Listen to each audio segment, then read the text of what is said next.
On dit qu'une image vaut 1000 mots. Dans certains cas, elle peut valoir encore plus. Avant d'être directeur du centre de mission pour les religions d'Asie de l'Est dans les années 1990, Clifton Maberly a travaillé plusieurs années en Thaïlande en tant que missionnaire. Il a remarqué que les gens étaient attirés par les récits en images. Un jour, j'étais dans un village avec le pasteur Mon Lansi. Et il m'a dit « Avez-vous déjà vu la peinture de la dernière vie du Bouddha ?» J'ai répondu non. Il m'a dit « Chaque temple en a une. » Il connaissait le responsable du temple local. Il est allé le voir et lui a demandé « Pouvez-vous montrer à cet étranger votre tableau de la dernière vie du Bouddha ?» Il est venu et l'a déroulé. Elle mesurait 50 mètres de long.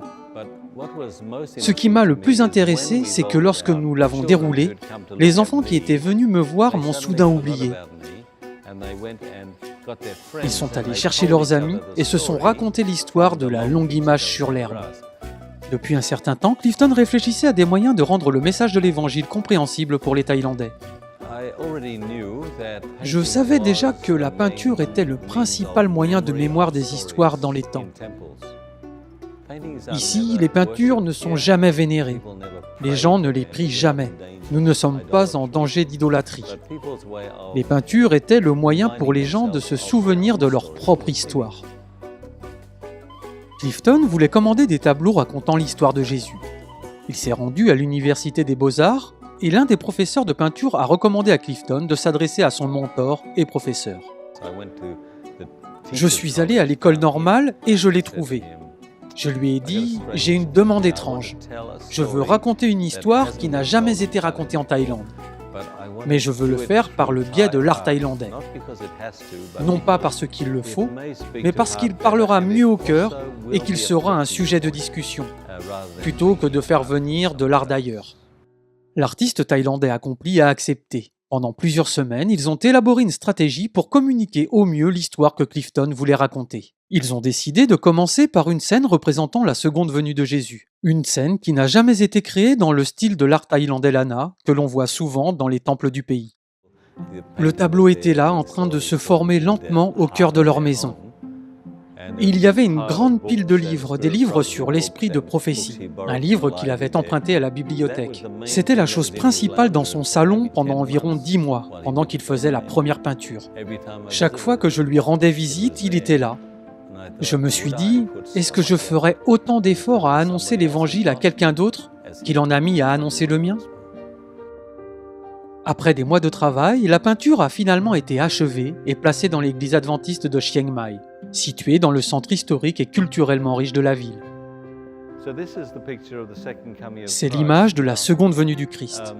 Nous avons dépeint la seconde venue du Christ de nombreuses manières différentes.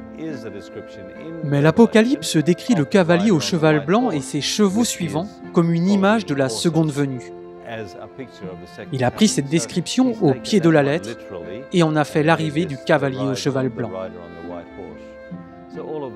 Tout cela se trouve dans cette image. La lutte, le sauvetage des personnes qui manquent de mourir dans les ténèbres, qui sont enlevées, et le monde est laissé en désolation derrière elles. C'est le premier tableau qu'il a peint. La communauté de Chiang Mai était très intéressée par les peintures et se rendait à l'église adventiste pour les voir. Les gens venaient tous les jours pour admirer les peintures. Les enseignants organisaient des visites de l'école primaire, de l'école secondaire, de l'école normale, de l'université. Ils venaient pour se familiariser avec les peintures, pour les voir dans le cadre d'un projet de classe. Les moines bouddhistes sont venus à la porte et ont dit « Nous avons entendu dire que vous aviez des peintures. Pouvez-vous ouvrir l'église pour que nous puissions les voir ?» Je n'ai jamais eu de réaction négative de la part de ces personnes. Ils étaient tous prêts à écouter l'histoire du début à la fin. Je ne peux pas faire venir des gens dans la rue et leur dire « Laissez-moi vous dire ce que les adventistes croient à propos de la fin du monde. » Personne ne va s'asseoir et écouter.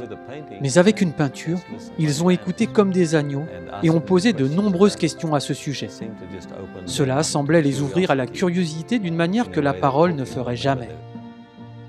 En contextualisant l'évangile pour les habitants du nord de la Thaïlande, Clifton et le peintre thaïlandais ont ouvert des portes qui ne se seraient peut-être jamais ouvertes autrement.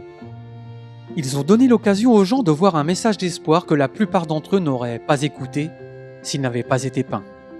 Aujourd'hui, plus de 35 ans plus tard, ces peintures sont exposées dans la bibliothèque de l'Université internationale d'Asie-Pacifique, où de nombreux étudiants sont d'origine bouddhiste et où le contrôle climatique permet de préserver ces peintures pour que les générations futures puissent les admirer. Merci de prier pour les habitants de la Thaïlande et de toute la fenêtre 1040, où la majorité de la population n'est pas chrétienne. Malgré des visions du monde différentes, l'utilisation de moyens créatifs comme ceux-ci crée des opportunités de connexion. Qu'en est-il de la mission dans votre communauté ? Pouvez-vous contextualiser le message adventiste pour les personnes qui vous entourent ?